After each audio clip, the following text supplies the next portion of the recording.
Let's see. I am Commander Wicked Wisdom, and this is log entry 2 for Dr. Baca. The date is... I don't know. It's Tuesday, I think, in year 3310. It's been 5 weeks since I started this solo exploration mission, and I am beginning to feel the effects of loneliness. Kira, my AI co-pilot, has been my only real conversation source, which has been a godsend, mind you. You're welcome, Commander. Yeah, Kira. Thanks.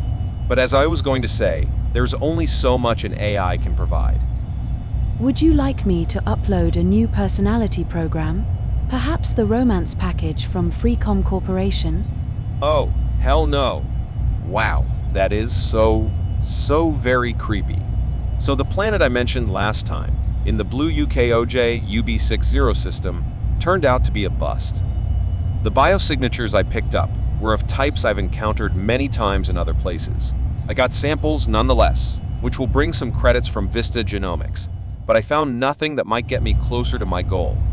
Fortunately, I have discovered almost 24 new systems, many of which have provided biosamples that might not provide the new genetic material I search for, but definitely will fetch me a ton of credits that I need to keep the Overwatch in working operation. The Overwatch is my personal fleet carrier, which cost me billions to obtain and millions to upkeep. However, despite the financial strain, it is my home when I'm not on some mission or another. It also provides a haven for us in the Blades. The Onyx Blades. You know, if not for her, the Onyx Blades would have never been formed. It was, after all, her idea. Right down to the name of the squadron. Wait, Kira? Scan the last recording. Scan done. I didn't finish telling about my past, did I? No, Commander. I very rudely interrupted you from your story as you were on course to supercruise into the planet's atmosphere. Ah, right. Where did I leave off?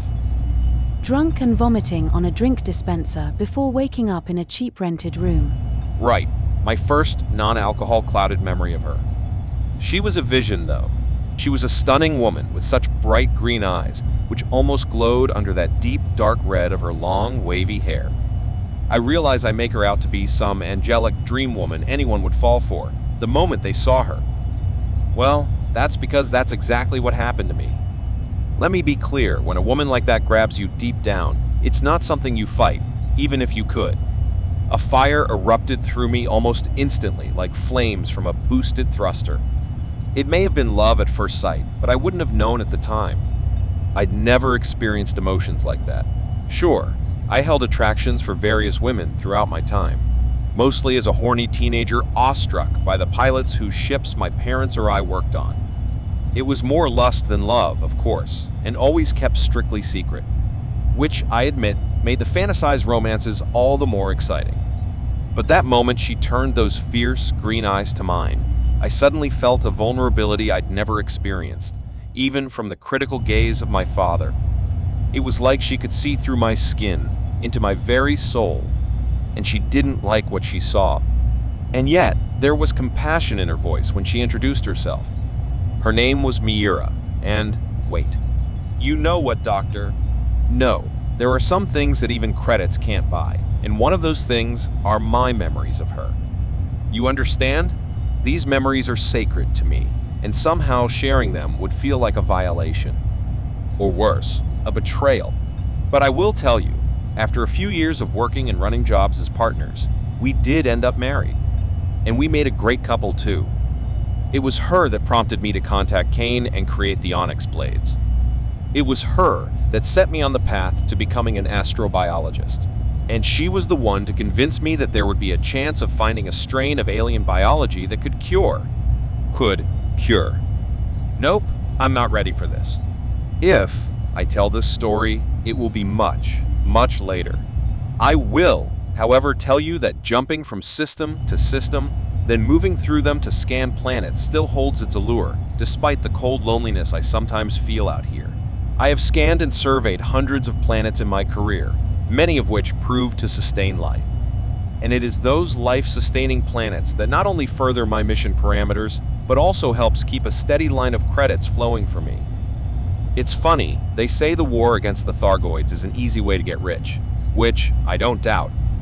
But I fought them bugs in my limited fashion a few times, and there is nothing easy about it. At least for me. They are tough and scary sons of bitches and require not just a certain skill set, but vastly modified ships as well.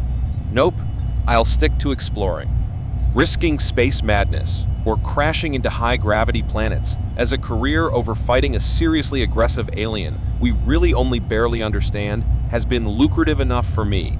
I don't have any real need for the violence I had after losing my mother and father. But, Doctor, don't for a moment confuse my lack of need for fear. I'll still space any asshole who deserves it. All right, Kira, I've had just about enough for the moment. Of course, Commander. We are still 14 jumps from our target system. Would you like some music while you work? Sure. After all this, I'm feeling a little cynical. Do we have anything that would fit my mood? I have just the thing.